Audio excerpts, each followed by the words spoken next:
Bonjour à tous et à toutes et bienvenue dans la sixième partie de la série Apprenez la Vue de A à Z. Je suis Ahmed Gaga et aujourd'hui nous allons voir une structure très importante dans la Vue. C'est la structure conditionnelle if. Et commençons par une petite définition sur cette structure. Donc la structure de test ou la structure de contrôle conditionnel if, else permettent de réaliser des tests et suivant le résultat de ces tests d'exécuter des portions de code différents. Pour illustrer pratiquement le principe de fonctionnement de cette structure, on va modifier l'application de conversion de température entre le degré Celsius, le Fahrenheit et le Kelvin que nous avons vu dans la vidéo précédente, de telle sorte à switcher entre la conversion entre le Fahrenheit et le Kelvin sur une condition booléenne donnée par l'utilisateur. Et commençons le travail. Donc avant de passer vers le bloc diagramme pour le développement du code, je vous montrerai une petite technique pour modifier la couleur de l'arrière-plan. Donc vous allez sur View, vous cherchez la palette des outils ou Tools Palette, on va l'appeler, on va appuyer sur Set Color et vous sélectionnez la couleur que vous voulez. Donc je vais par exemple choisir le bleu ciel et vous cliquez sur n'importe quel endroit de l'arrière-plan pour le colorer. Donc en plus de ça, je vais ajouter un titre pour le projet ou pour l'application. Par exemple, conversion de température. Deux points, degrés Celsius, Fahrenheit et le Kelvin. Une deuxième astuce, c'est comment modifier la taille de police. Donc vous avez la méthode classique, vous allez sur Setting Text, la configuration du texte, vous cherchez Size et vous utilisez les valeurs données. Donc vous avez en dessous deux petits raccourcis. Donc Smaller et Larger, c'est pour réduire et agrandir. Donc pour agrandir, on va utiliser le raccourci clavier CTRL plus égal. Je vais sélectionner le test, c'est déjà sélectionné, et CTRL égal pour agrandir. Je vais le mettre par exemple en gras. Style, bold. Je vais le centrer. Et vous avez votre interface graphique modifiée. Donc, déjà, le fonctionnement précédent de cette application est le suivant.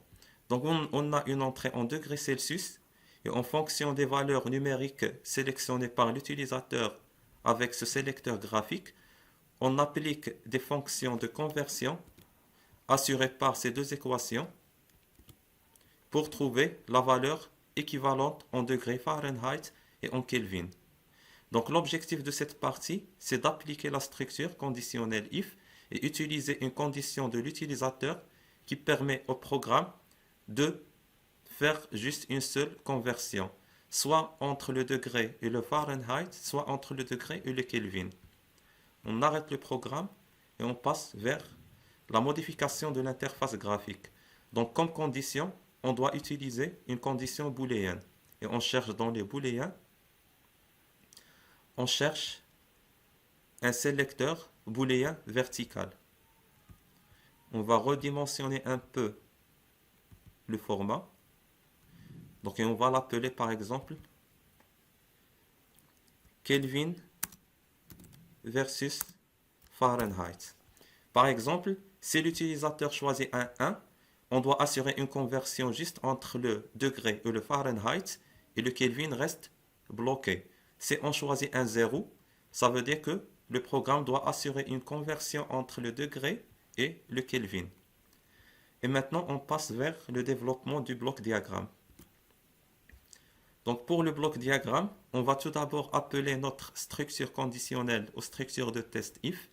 Un clic droit sur le bloc diagramme.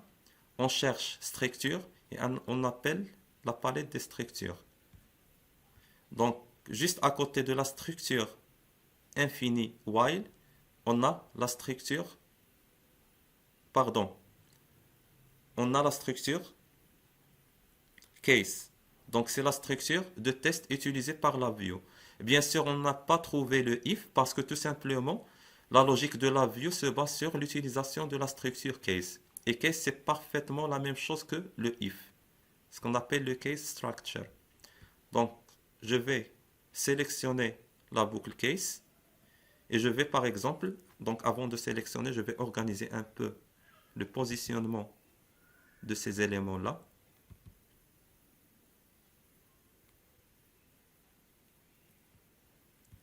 Donc, en dessous, on a la fonction de conversion vers le Fahrenheit. Et en dessus, on a les expressions de transformation vers le Kelvin. Donc, je vais ajuster juste un peu ces équations-là. Une petite réorganisation automatique. Et c'est bon. Donc, voici notre sélecteur qui va nous permettre de passer entre le Kelvin et le Fahrenheit. Et on appelle la boucle de test if, qui est le case sous la view. Le case, et on va sélectionner par exemple le Kelvin. Donc le principe de cette structure est le suivant. Donc on a deux choses à savoir.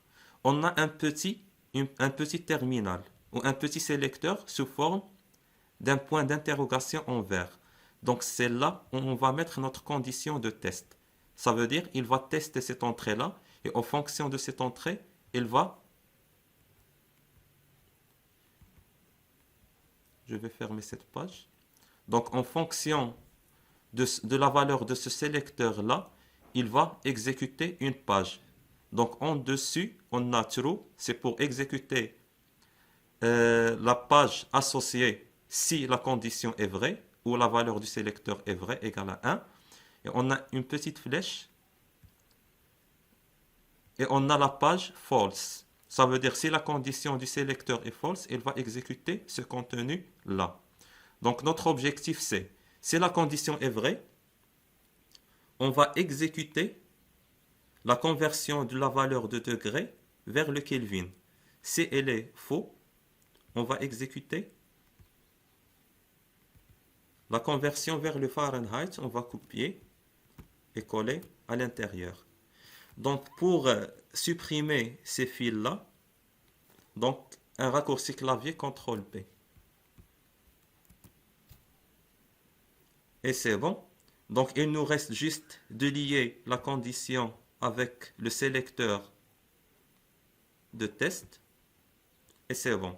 Donc déjà le sélecteur il est en vert, ça veut dire qu'il supporte des valeurs booléennes.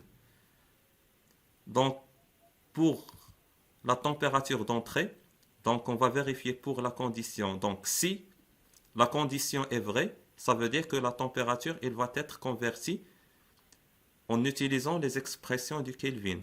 Si la condition est fausse, on va prendre la même entrée qui est la température. On va la lier avec la fonction d'entrée. Donc comme toujours, pour améliorer un peu la lisibilité du code, un CTRL-A pour le tout sélectionner et on utilise la réorganisation automatique du code et le voilà notre petit code. Donc ce code, il va nous permettre, en fonction de la valeur du sélecteur K versus F, de ce booléen, de soit convertir entre le degré Celsius et le Fahrenheit si la condition est false, soit entre le degré et le Kelvin si la condition est true. Donc on a terminé le développement de notre petit code et on passe vers le test.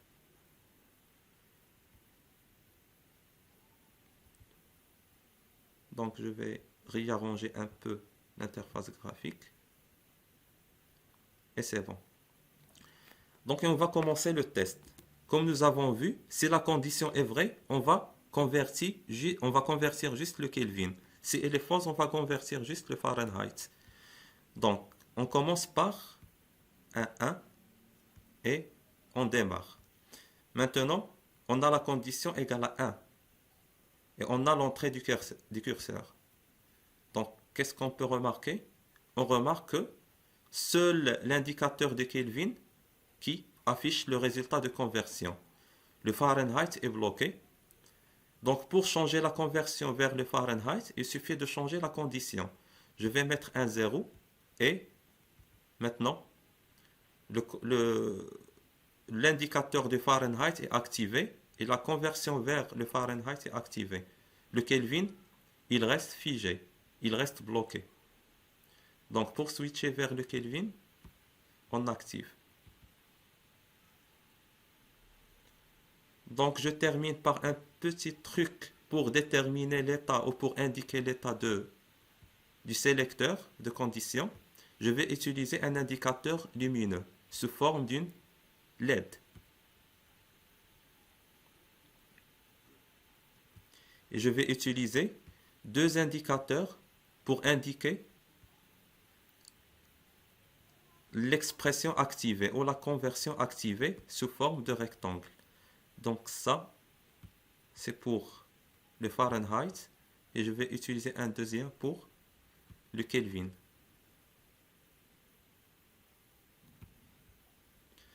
Donc si on active le Fahrenheit, on doit signaler cette activation par l'allumage du booléen 2. Sinon, si on active le K, on doit signaler l'activation par le booléen 3. Donc maintenant, il nous reste juste le câblage de ces indicateurs-là sur le bloc diagramme. Donc le booléen 2, c'est pour, donc je vais mettre par exemple booléen Fahrenheit et ça booléen Kelvin. Ok. Et ça c'est un indicateur. Je vais mettre par exemple signal. Donc, directement,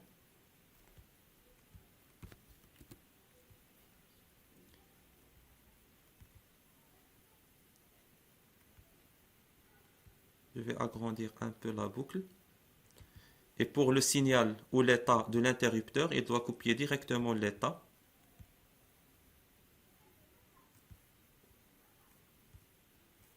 Donc pour le booléen Kelvin, si la condition est vraie, je vais copier directement la condition à partir du sélecteur.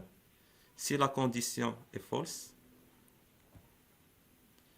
je vais copier le complément du sélecteur. Je vais chercher les opérations sur les booléens et je vais chercher la condition not ou la fonction not. Donc ça c'est not. C'est pour copier l'inverse et je vais coller avec un CTRL A et une réorganisation automatique.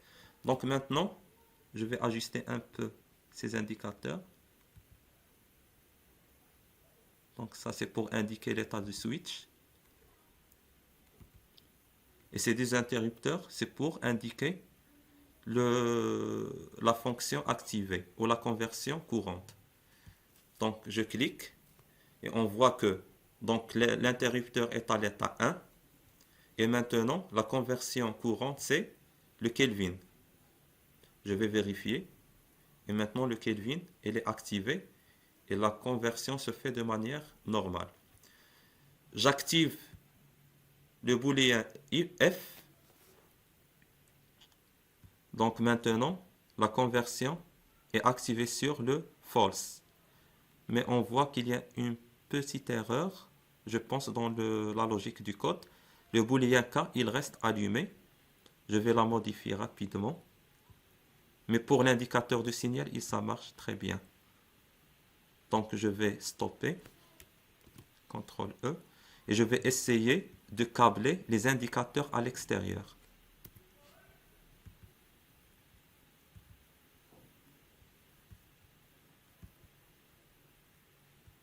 Donc ça c'est pour l'indicateur de la conversion en Fahrenheit. Et ça c'est l'indicateur de Kelvin. Je vais les connecter à l'extérieur et je reteste.